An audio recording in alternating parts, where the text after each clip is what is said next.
हाँ जी दोस्तों, नमस्कार। क्या हाल चाल आपके? आई होप आप सब स्वस्थ होंगे, मस्त होंगे। तो चलिए आगे स्टार्ट करते हैं चैप्टर को। तो ये हमने देखा था कि हरिहरबुक्का ने जो है विजयनगर एम्पायर को जो है वो एस्टेब्लिश किया था। यहाँ पे एक स्टोरी है, एक डेयरिंग हेयर की एक खरगोश, जो कि वैसे होना क्या चाहिए, जो हाउंड से जंगली कुत्ते हैं वो एक खरगोश को जो है खाने के लिए उसके पीछे दौड़ते हैं, लेकिन जो ये खरगोश होता है ये साहस दिखाता है और ये वापस इनको जो है ही चेज़ देम बैक, ठीक है? और ये अनएक्सपेक्टेड स्ट्रेंथ और करेज को शो करता है। अब इन्होंने जो है जाके अपने गुरु हरिहरबुक्का ने अपने गुरु को जाके, जिनका नाम विद्यानारायण था, उनको जाके जो है ये इंसिडेंट बताया।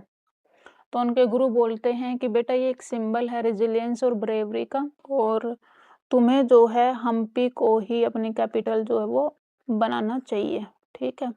एस्टेब्लिश न्यू किंगडम और अपनी कैपिटल बनाओ किसको? हम्पी को, ठीक है? उसके बाद जो विजयनगरा था, उसके नॉर्थ में जो है बहामनी एम्पायर था, बहामनी सल्तनत। तो बेसिकली और ये बहामनी जो है ये मेजर राइवल था इनका, ठीक है? जैसे अगर यहाँ बात करें, ये आपका विजयनगरा है और इसके नॉर्थ में यहाँ पे बहामनी एम्पायर चल रहा है, ठीक है? लेकिन बहामनी एम्पायर खुद में जो है डिवाइडेड था, फ्रेगमेंटेड था। 5 अलग-अलग जो हैं हिस्से इसके थे। बीजापुर, गोलकोंडा, बेरार, अहमदनगर, बिराड़, ठीक है? और ये सारे गवर्नर थे यहाँ पे, या फिर तरफदार आप बोल सकते हो। बहामनी एम्पायर से इन्होंने ऑटोनॉमी डिक्लेयर कर दी थी, ठीक है? और विजयनगरा की जो है, जो लड़ाइयाँ होती रहती थी, वो बीजापुर से, गोलकोंडा से और गजपतीज़। गजपतीज़ आपके जो है बेसिकली आपको उड़ीसा में देखने को मिल जाएँगे। गजपति, पति मतलब क्या है? पति का मतलब है मास्टर, लॉर्ड, ठीक है? बहुत सारी जो अलग-अलग डायनेस्टी आई है ना, उन्होंने इस टर्म को यूज़ किया है। किसी ने अपने आप को नरपति बोला है, किसी ने अश्वपति बोला है, किसी ने छत्रपति बोला है, किसी ने गजपति, ठीक है? तो वैसे तो बहुत ज़्यादा इम्पोर्टेंट मेरे को लग नहीं रहा, but still fact to remember में आप देख सकते हैं, ठीक है? नरपति कौन थे? विजयनगरा वाले। अश्वपति, अश्व मतलब घोड़ा होता है ना, अश्व। तो अश्वपति कौन थे? बहामनी थे। मराठा छत्रपति थे। उड़ीसा वाले गजपति। गज क्या होता है? हाथी होता है, ठीक है? चलें। तो ये आपका एक मैप है, ये जो इन्होंने दिखा रखा है। इसमें जो हमने अभी देखा था, ये जो है आपका, कोई भी कलर ले लो भैया।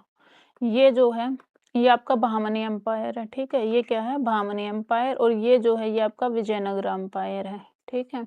विजयनगरा एम्पायर के नॉर्थ में बहामनी एम्पायर है। अब ये बहामनी एम्पायर भी जो है 5 अलग-अलग हिस्सों में, यहाँ पे बीजापुर है, यहाँ पे बिदार, ये गोलकोंडा, ये अहमदनगर और ये बेराड़, ठीक है?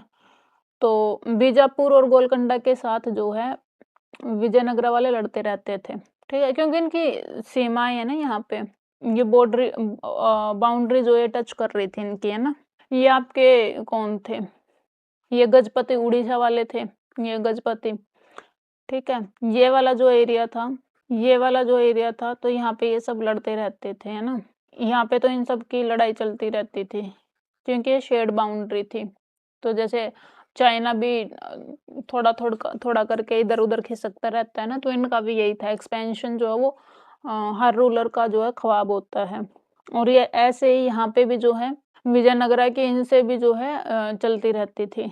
गजपति से विजयनगरा भी लड़ रहे थे, बहामनी एम्पायर वाले भी लड़ रहे थे। तो जहाँ पे बाउंड्री कॉन्फ्लिक्ट के अलावा ये मेजरली जो है पोर्शन था, ठीक है?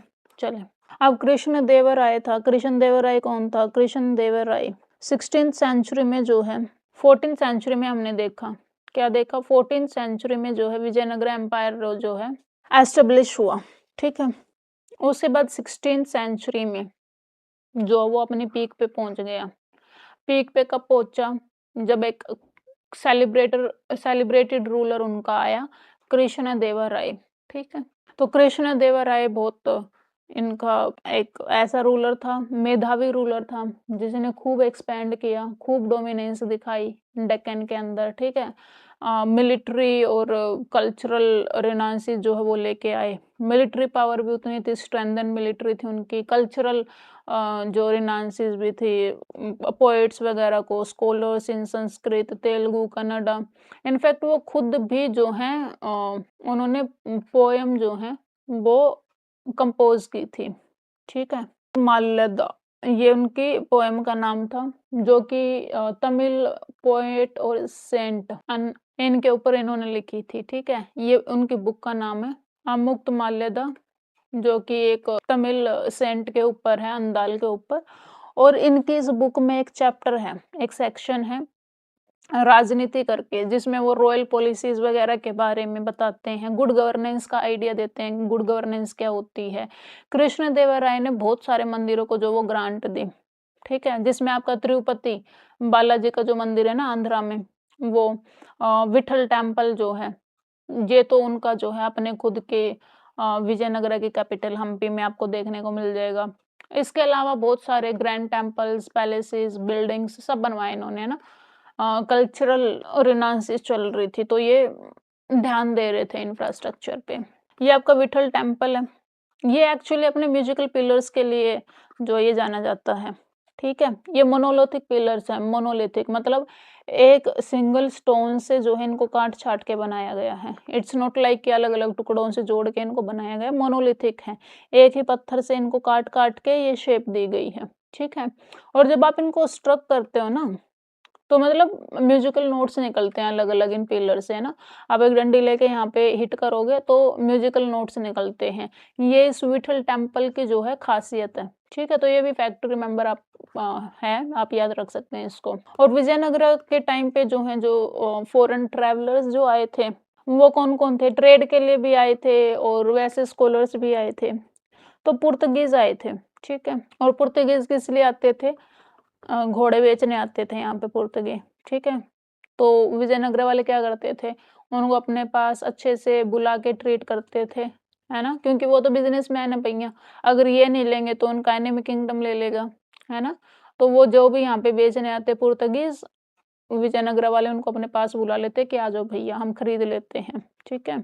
अब मानो उन्होंने उनके एनिमी किंगडम को दे दिए, घोड़े बेच दिए, तो उनके पास आर्मी की स्ट्रेंथ बढ़ जाएगी ना।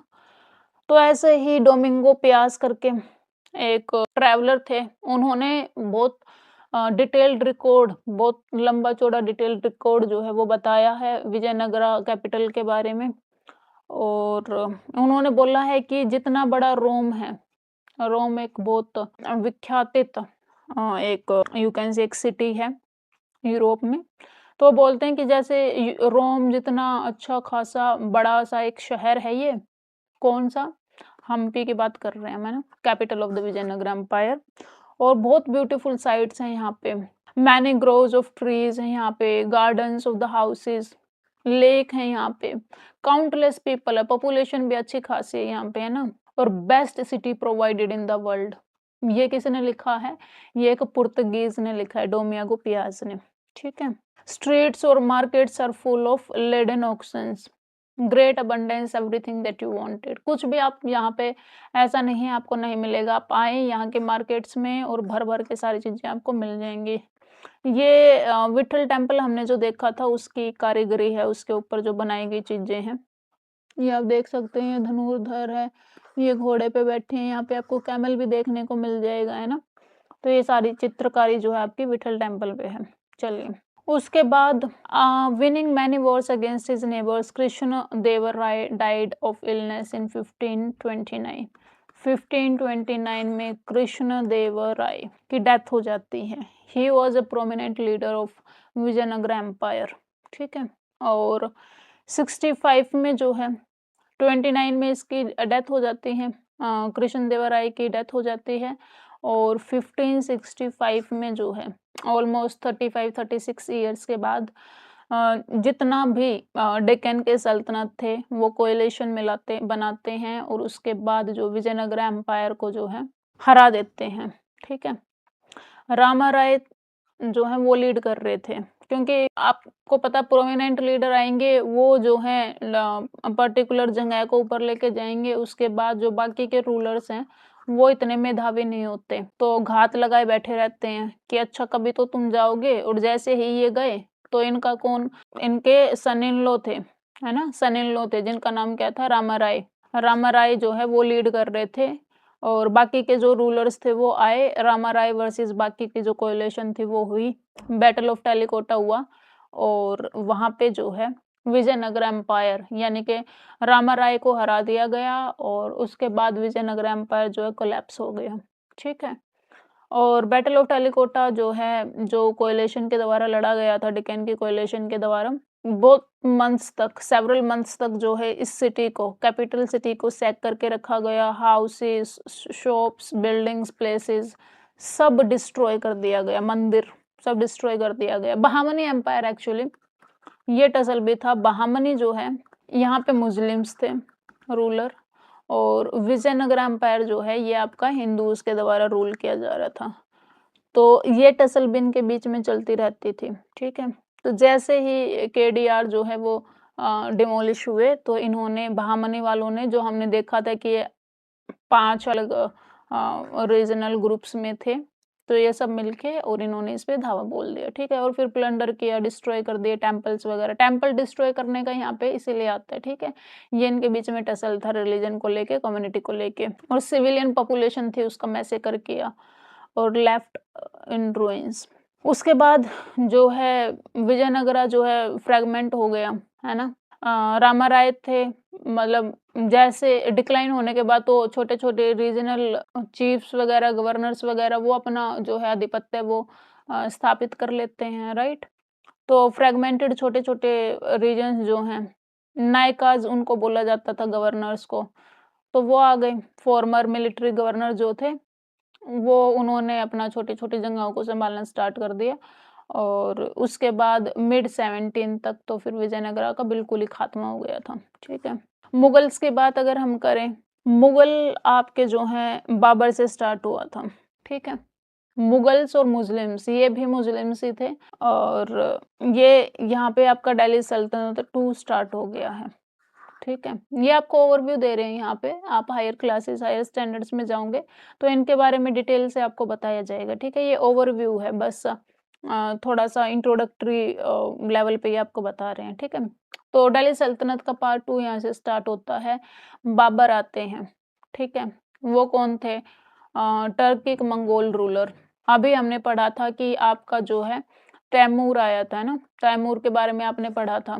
तैमूर जो है उसी का ही डिसेंडेंट ये था। ठीक है। बाबर। और इसको जो है क्या था, ये मंगोल रूलर था, मिलिट्री स्ट्रेटजिस्ट था, लेकिन समरकंद, उज़्बेकिस्तान जो है वहाँ से इसको भगा दिया गया था बाबर को। ठीक है। और इसने सुन रखा था इंडिया के बारे में, क्योंकि तैमूर यहाँ पे आया था, है ना। और उसने जाके बताया होगा, तैमूर से सुनी होंगी कहानियाँ। तो बाबर फिर इधर को आ गया, समरकंद से तो इसको भगा दिया गया, ये इधर आ गया। उसके बाद इसने लड़ाई लड़ी इब्राहिम लोदी। इब्राहिम लोदी जो हमने अभी देखा था कि दिल्ली सल्तनत का फर्स्ट पार्ट था, उसमें 5 डायनेस्टीज थी ना जो रूल कर रही थी। कौन-कौन सी? पहले स्लेव थी या मामलुक आप बोल रहे हैं ना, खिलजी आए थे, स्लेव थे, खिलजी थे, लोधी तो लास्ट में थे, यहाँ पे सैयद थे, और यहाँ पे तुगलक थे, है ना। हाँ, तो ये थे। तो यहाँ पे जो ये लोधी लास्ट वाला था ना, दिल्ली सल्तनत 2 हम क्यों बोल रहे हैं इसको? क्योंकि यहाँ पे दिल्ली सल्तनत 1 में यहाँ लोधी तक थे। उसके बाद तो इनका ही पूरा जो जनरेशनल है वो चलता रहा था। तो लोधी के बाद बाबर आया था, और बाबर को दिल्ली सल्तनत 2 यहाँ से बाबर के बाद से हमने स्टार्ट कर दी थी। ओके। तो बाबर आया, उसने इब्राहिम लोधी के साथ लड़ाई लड़ी पानीपत में 1526 में, जिसको कि क्या बोला गया? फर्स्ट बैटल ऑफ पानीपत बोला गया। ठीक है। ये फैक्ट टू रिमेंबर है। ब्लू में जो भी अभी आपको दिखेगा ये फैक्ट टू रिमेंबर है। और यहाँ पे हैवीली गन पाउडर का यूज़ किया गया, फील्ड आर्टिलरी, मैचलॉक गन्स वगैरह, ये इंडिया में जो है रिसेंटली ही इंट्रोड्यूस किए गए थे वॉरफेयर में। ठीक है। वैसे बोला भी जाता है कि गन पाउडर जो है वो बाबर लेके आया था या फिर उससे पहले से है, ये सब क्वेश्चन भी आपका पूछा जाता है। ठीक है। अब जो है ये जो डिफीट थी किसकी? इब्राहिम लोधी वर्सेस बाबर हुआ था 1526 में। कहाँ पे? पानीपत में, जिसको हम बैटल ऑफ पानीपत बोलते हैं। उसमें जो है बाबर जीत गया था, इब्राहिम लोधी हार गया था। ठीक है। और ये जो हार थी, इसने दिल्ली सल्तनत जो था उसका फाइनल एंड कर दिया था, और यहाँ से मुगल एम्पायर जो है उसका फाउंडेशन स्टार्ट हो गया था। हालाँकि जैसे कि मैंने आपको बताया, इसको भी दिल्ली सल्तनत पार्ट 2 ही बोलते हैं, ठीक है?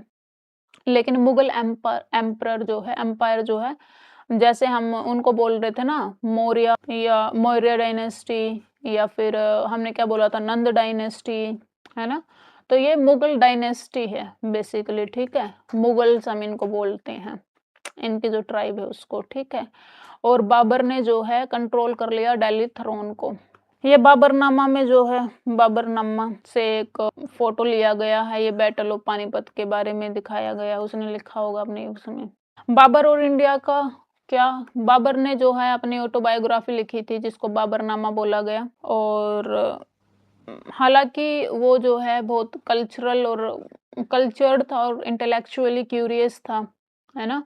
Architecture, poetry, animals, specially birds वगैरह को वो जो है बहुत अप्रिशिएट करता था, ठीक है? इसके अलावा फ्लोरा, फ्रूट ट्रीज़ वगैरह, मतलब ये सब चीज़ों को वो अप्रिशिएट करता था। लेकिन इसके साथ ही ब्रूटल और रूथलेस कन्करर भी था वो, slaughtering entire population of cities, enslaving women and children, taking pride in the erecting towers of skulls. लोगों को मारता था और उनके फिर जो खोपड़े होते हैं ना, उससे टावर बनाता था वो, है ना? मार के लोगों को ऐसे टांग देता था। तो वो देखो, एक इंसान की पर्सनैलिटी देखो तुम, इन सब चीज़ों को अप्रिशिएट कर रहा है वो, है ना? कितना आर्टिस्टिक पर्सन है वो, लेकिन उसके साथ ही एक रूथलेस कॉन्करर भी है, ब्रूटल कॉन्करर भी है, ठीक है? हालाँकि उसको जो है समरकंद से भगा दिया गया था, है ना? सेंट्रल एशिया से, तो वो नॉस्टैल्जिक भी फ़ील करता था, यहाँ पे उसको मज़ा नहीं आ रहा था। मतलब इंडिया में जो है वो he was not feeling so good. Country of few charms बोलता था वो, है ना? उसको उतना मज़ा नहीं आ रहा था, होम सिकनेस हो रही थी उसको। उस टाइम पे अगर हम बात करें तो मतलब Hindustan is a large country and has masses of gold and silver. सोने की चिड़िया जो बोला जाता है, सोने की चिड़िया, तो उस टाइम हमारा देश सोने की चिड़िया था, ठीक है? और बाबर जो है इस बारे में लिखता है, और रेनी सीज़न के बारे में उसने लिखा है, ठीक है? और मतलब वैसे तो उसको कुछ ख़ास मज़ा आ नहीं रहा था, लेकिन जो आर्टिशियंस थे, काउंटलेस आर्टिशियंस थे, वर्कमैन वगैरह थे, वो लिखता है, अपने बाबरनामा में लिखता है ये सारी चीज़ें, है ना? और स्पेशली जो इंडिया का जो वेल्थ था, उसको देख के वो जो है उसने डिसाइड किया कि वो इंडिया में ही रहेगा, ठीक है? Rather than returning to central India, जहाँ से उसको ऑलरेडी भगा दिया गया था।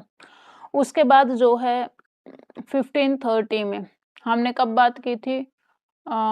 1526 में हमने देखा था ना, बैटल ऑफ पानीपत हुआ था, फर्स्ट बैटल ऑफ पानीपत हुआ था। तो 4 साल के बाद ही वो मर जाता है ना? 4 साल ही रहता है, उसको बहुत ज़्यादा कुछ पसंद आ नहीं रहा था यहाँ पे। तो 4 साल के बाद वो जो है मर जाता है, उसके बाद उसका बेटा आता है Humayun. He was not so good king, है ना? वो एक स्ट्रगल के दौर में ही रहा। उससे वो एम्पायर जो बाबर ने एस्टेब्लिश किया था वो सँभल नहीं रहा था, है ना? वो बेचारा शोक में होगा, 4 साल में बापू जो हैं गो वेंट गॉन हो गए। तो लेकिन हुमायूँ जो है उस लेवल पे स्ट्रेंथेंड नहीं था, ठीक है? और क्योंकि हुमायूँ से नहीं सँभल रहा था, तो शेरशाह सूरी नाम का एक अफ़गान लीडर था, ठीक है? उसने देखा हुमायूँ, क्योंकि बाबर जब आया था तो उसने लोधी को मार दिया था, सब चुप हो गए थे, है ना? क्योंकि उनको पता लग गया था बाबर खूंखार है, तो कोई नहीं बोल रहा था। जैसे ही बाबर मरा, हुमायूँ आया, सबको पता लग गया ये टाइफिस है। तो रीजनल रूलर था एक, जिसका नाम था शेरशाह सूरी। अफ़गान का लीडर था वो, और उसने जो है सुर एम्पायर जो है, थोड़ा-सा ऐसे उसने अपना सर उठाया और सुर एम्पायर जो है वो एस्टेब्लिश कर दिया, ठीक है?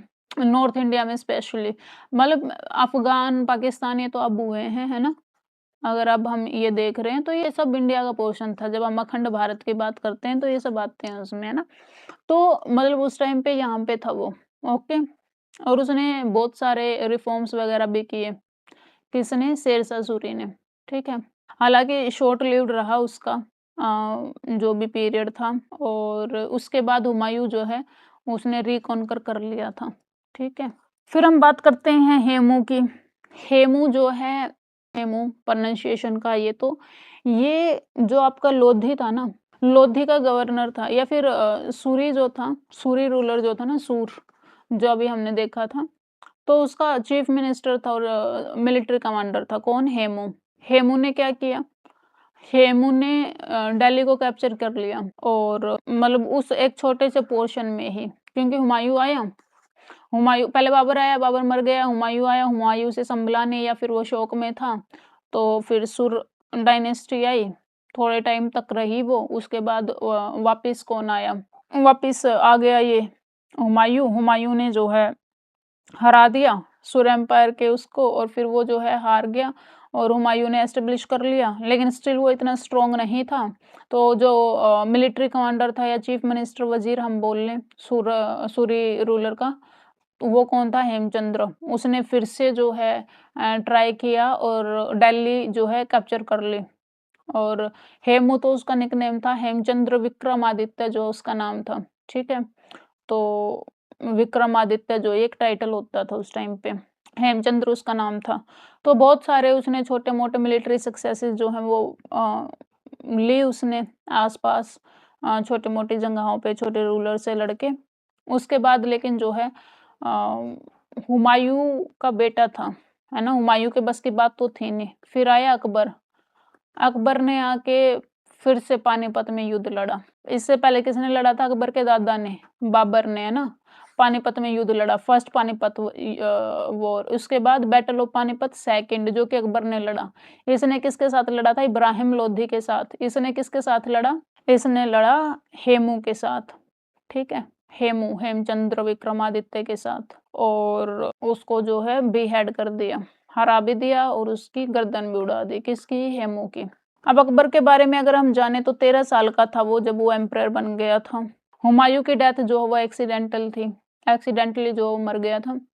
और उसके बाद अकबर ने जो है 13 इयर्स, इतनी छोटी सी उम्र में जो है, हालांकि इसके जो है गॉड फादर भी रहे हैं, जो इनके मिलिट्री कमांडर थे इनके फादर के, बट स्टिल जो उन्होंने जो है 13 साल की उम्र में राज्यभार संभाल लिया था, और उसने जो है इंडियन सब कॉन्टिनेंट जो था उसको, एंटायर सब कॉन्टिनेंट को मुगल कंट्रोल के अंडर ले आया था वो। और अकबर का जो मतलब एम्पायर है या जो उसकी रूलिंग है उसको हम ब्रूटैलिटी और टॉलरेंस दोनों का ब्लेंड बोलेंगे, ठीक है? क्योंकि बहुत सारी जगह पे उसने बहुत ब्रूटल तरीके से डील किया और बहुत सारी जगह पे उसने टॉलरेंस भी दिखाई थी, ठीक है? और एम्बिशन और स्ट्रेटजी दोनों में माहिर था वो। और लेकिन चित्तौड़गढ़ राजस्थान में उसने कोई मर्सी नहीं दिखाई। उसने 5 महीने से ज़्यादा चित्तौड़गढ़ को जो है बेसीज करके रखा। और उसके बाद जो है बहुत सारे लोग चित्तौड़गढ़ के जो मिलिट्री के जो लोग थे मर गए, वो डाइड फाइटिंग। और हंड्रेड्स ऑफ वुमेन ने जो है जोहार, जो है राजस्थान में हम देखते हैं ना, राजस्थान में जो है एक परंपरा रही है जोहार की, पद्मावत में भी आपने देखा होगा।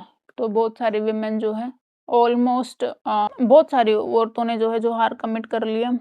और अकबर ने जो है मैसेकर का ऑर्डर दे दिया था कि मार दो इन सबको। और ऑलमोस्ट जो 30,000 लोग हैं उनको मार दिया गया था, सिविलियंस को। कुछ जो औरतें और बच्चे बच्चे थे उनको उन्होंने अनस्लेव कर लिया था।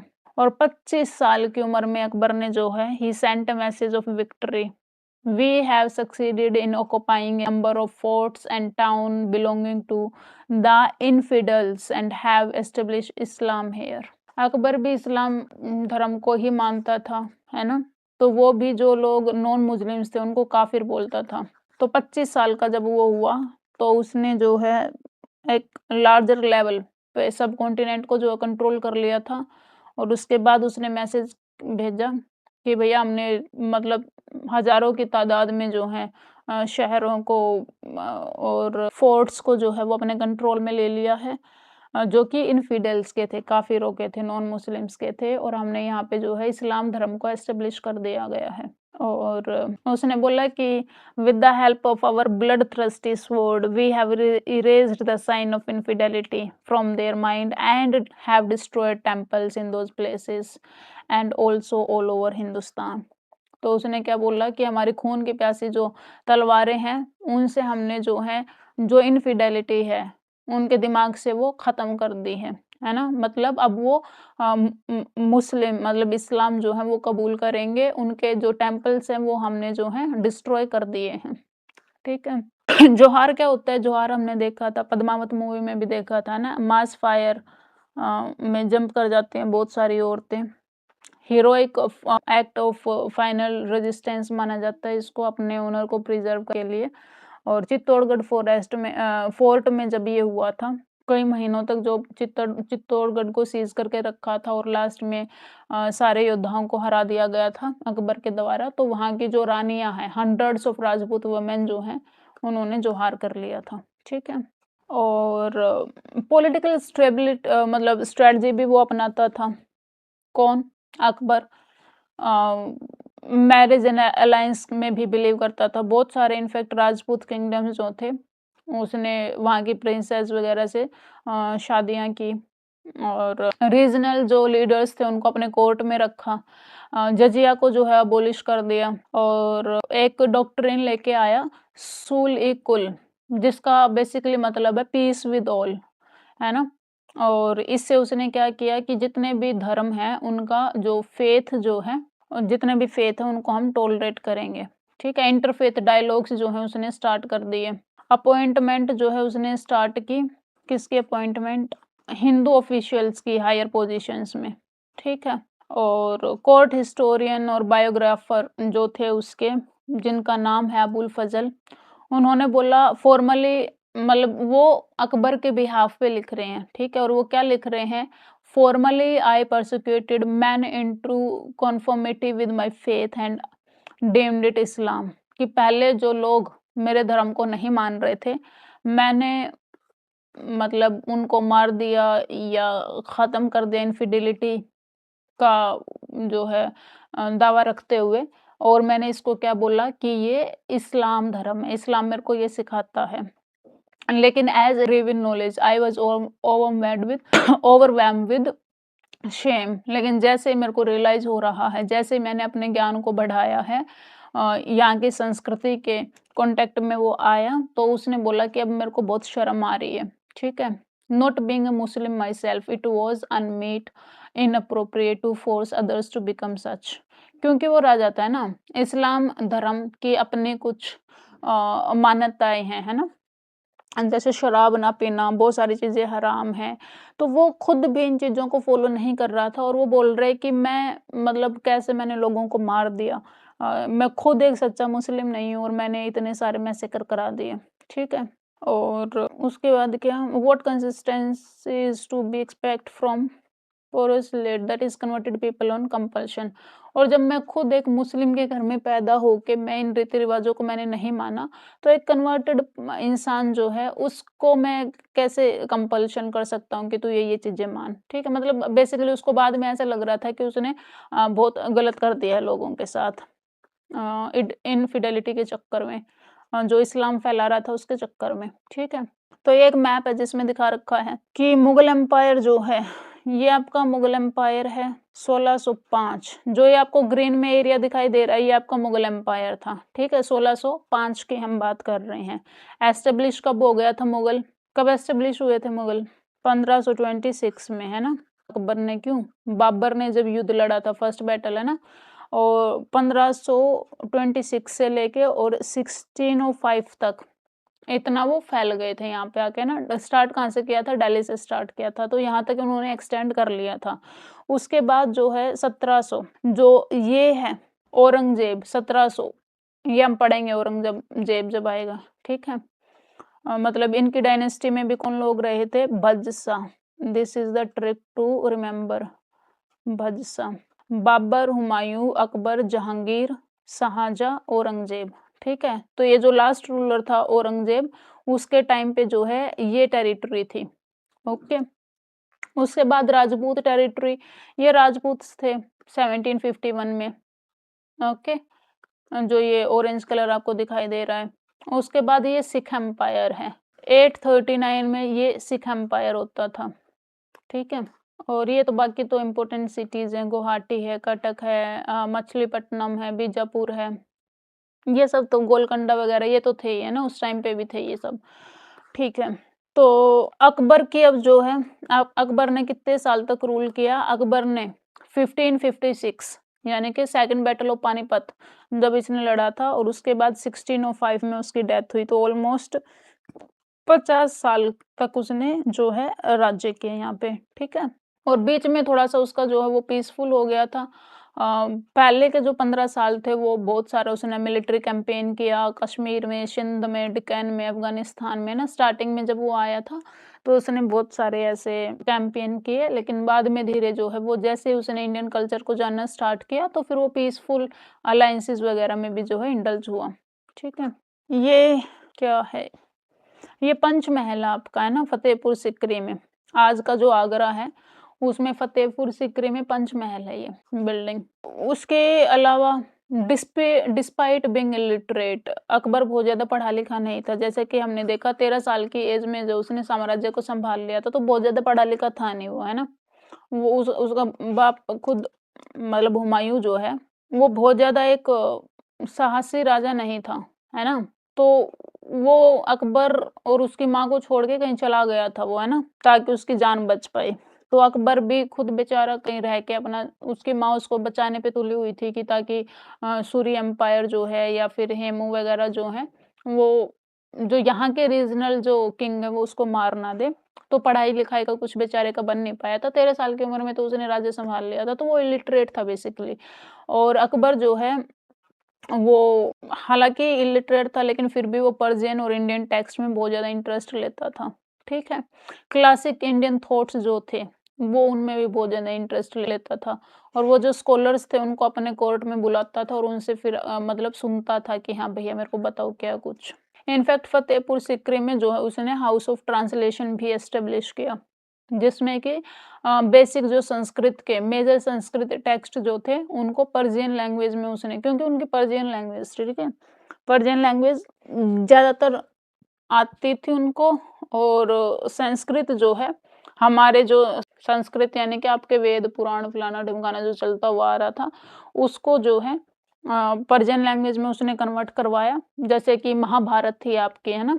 और इसको जो है रजमनामा इन पर्शियन, महाभारत को जो कि संस्कृत में लिखी गई थी हमारे वैदिक काल के ड्यूरेशन में, तो उसको जो है रजमनामा करवा दिया गया उसने, है ना? बुक ऑफ वॉर, जिसका हिंदी में मतलब या इंग्लिश में मतलब क्या, बुक ऑफ वॉर, वजमनामा।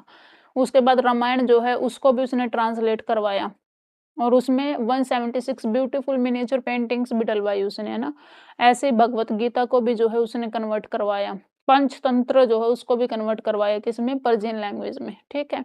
उसके बाद भदसा, ये देखिए भदसा, है ना? हमने देख लिया बाबर का, हमने देख लिया हुमायूँ, हमने देखा अकबर, अब हम आगे जहांगीर पे जो कि अकबर का बेटा था। जहांगीर भी अकबर के जैसे जो है आर्ट से प्यार करता था, है ना? हमने देखा अकबर जो है इंटरेस्टेड था आर्ट में। उसके बाद जो जहांगीर है उसको भी आर्किटेक्चर से, आर्ट से बहुत प्यार था, है ना? और उसने डेक्कन में जो है अपना एम्पायर जो है एक्सपेंड करने का ट्राई किया। उसका बेटा था शाहजहाँ, एस फॉर शाहजहाँ, ठीक है? और Shahjahan fought several rebellions and is best remembered. Shahjahan ने क्या किया था? ताजमहल बनवाया था आगरा में, है ना? तो इसी चीज़ से उसको याद किया जाता है मेजरली। शाहजहाँ ने बहुत सारे, शाहजहाँ के टाइम पे जो है रीजनल जो रूलर्स थे वो बहुत लड़े उससे और बहुत रिबेल किया, तो शाहजहाँ ने उन सब की जो रिबेलियन थी उनको रिस्पोंड किया था। और ताजमहल के बारे में अगर हम देखें तो एक आर्किटेक्चर है मार्वलस ऑफ वर्ल्ड में, हम अजूबे में हम इनको गिनते हैं, किसको? ताजमहल को। और बहुत इमेंस लेवल की फ्लावरिंग आर्ट है इसमें, आर्किटेक्चर बहुत उम्दा। और यहाँ पे which including the building of Humayun's tomb in Delhi and red fort, ये सब किसने बनवाए थे? जहांगीर पे आ चुके हैं मैंने, तो जहांगीर की बात हो रही है यहाँ पे। क्लासिकल म्यूजिक आर्ट वगैरह का भी उसको शौक होता था, और इस ड्यूरेशन में जो है इंडिया में जो है क्लासिकल म्यूजिक है या आर्ट वगैरह वो फ्लरिश की, ठीक है। और कैलीग्राफी, मिनिएचर पेंटिंग वगैरह ये सब भी जो है, ये एक मिनिएचर पेंटिंग आपकी दिखा रखी है, ये रामायण से ये सीन ले रखा है ना, जब वो सोने के हिरन का पीछा करता है। कौन? राम, है ना? राम सोने के हिरन का जो है पीछा कर रहा है उस टाइम पे, उस टाइम की जो है ये है ना, रामायण को जो इन्होंने वो करवाया था ना। फिर आ गया औरंगजेब, भज सा सबसे लास्ट वाला है ना। ये हम किसकी बात कर रहे थे, ये शाहजहां के पीरियड में चल रहा था ये सब। अब आ गया कौन, औरंगजेब आ गया। ठीक है, हम बाबर के बारे में बात कर चुके हैं, हुमायूं, अकबर, जहांगीर, शाहजहां और Aurangzeb. This is the last. मतलब इसके बाद भी मुगल थे, लेकिन मेजरली इनका बात किया जाता है। इसके बाद लेटर मुगल आएंगे।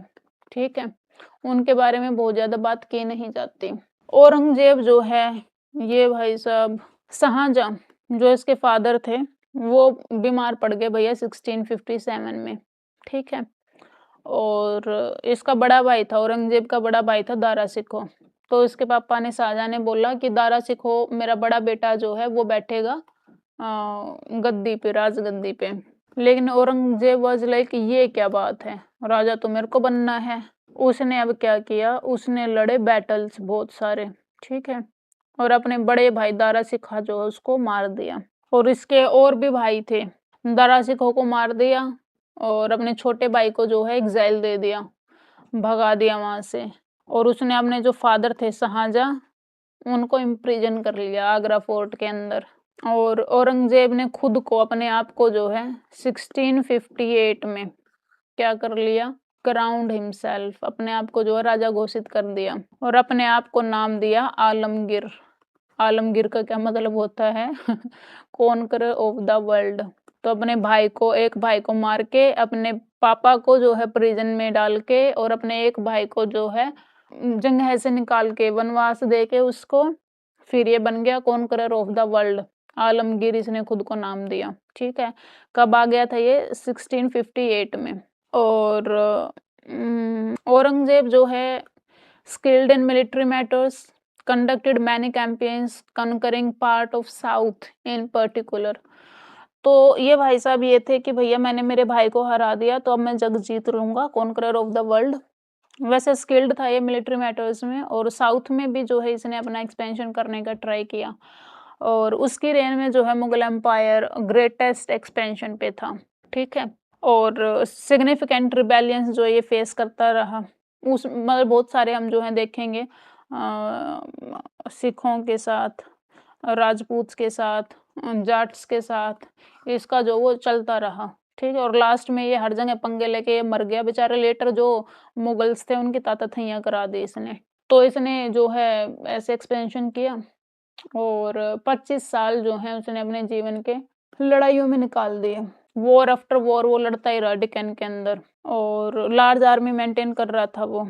अब वॉर लड़ रहा है तो भैया वॉर में पैसे भी खर्च होंगे, और पैसे खर्च हो रहे तो एम्पायर का जो ट्रेजरी है वो डिप्लीट हो रहा है, और एडमिनिस्ट्रेशन में उसके पैसे लग नहीं रहे हैं, पैसे उसके जा रहे हैं वॉर्स में। ठीक है, और पैसे नहीं है, डेवलपमेंट नहीं हो रहा, कुछ नहीं हो रहा है, तो ऐसे क्या हो गया, rapid decline of Mughal power हो गया। और भाई साहब 1658 में आए थे, 1707 में निकल लिए, और इसके बाद स्टार्ट होता है डिक्लाइन, जिसके बारे में हम आगे बात करेंगे।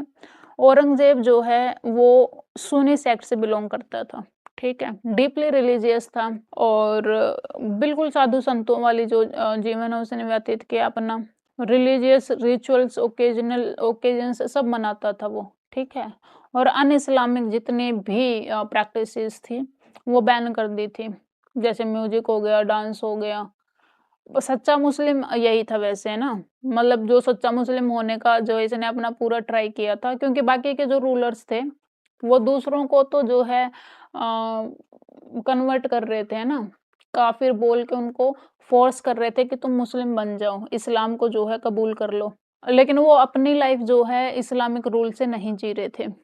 लेकिन औरंगजेब जो है कथनी और करनी जो है उसने ठीक करनी चाहिए। अपने आप भी वो साधु संतों की भांति जिए, और उसने जो जैसे बाकी के जो राजे रजवाड़े थे, रूलर्स थे, म्यूजिक एंजॉय करते थे, डांस एंजॉय करते थे, शराब मदिरा वगैरह पीते थे, तो उसने ये सारी जो प्रैक्टिसेस है उनको बैन ही कर दिया था कि भैया मैं एक सच्चा मुस्लिम हूँ, मैं ये नहीं करूंगा और ना होने दूंगा। ठीक है, अच्छा, जजिया जो अकबर ने हटाया था वो इसने फिर से रीइम्पोज कर दिया था। ठीक है, और पिलग्रिमेज टैक्स भी लगा दिया था हिंदुओं पे कि तुम्हें अपने सैक्रेड प्लेसेस पे जाना है तो टैक्स दो। पिलग्रिमेज टैक्स भी अकबर ने हटा दिया था, लेकिन इसने रीइम्पोज कर दिया। ओके, तो चलिए ठीक है दोस्तों, बाकी का चैप्टर हम कल पढ़ेंगे। Thank you so much. या फिर ये पढ़ ही लें, यहाँ तक पढ़ लेते हैं। और कुछ जो स्कॉलर्स हैं वो क्या बोलते हैं कि औरंगज़ेब के जो मोटिव्स थे ना वो पॉलिटिकल थे, ठीक है? अपना जो एम्पायर है उसकी डोमिनेंस को एस्टेब्लिश करने के लिए थे, उसको स्ट्रेंथन करने के लिए थे, ठीक है? वो बोलते हैं कि ऐसा मतलब ये सारे पॉलिटिकल थे, जो वो बैन कर रहा था या पिलग्रिमेज टैक्स लगा रहा था या जजिया उसने लगाया था। कहीं-कहीं पे कुछ स्कॉलर्स बोलते हैं कि उसने इनफैक्ट प्रोटेक्शन भी दी है, ग्रांट्स भी दी है कुछ टेम्पल्स को।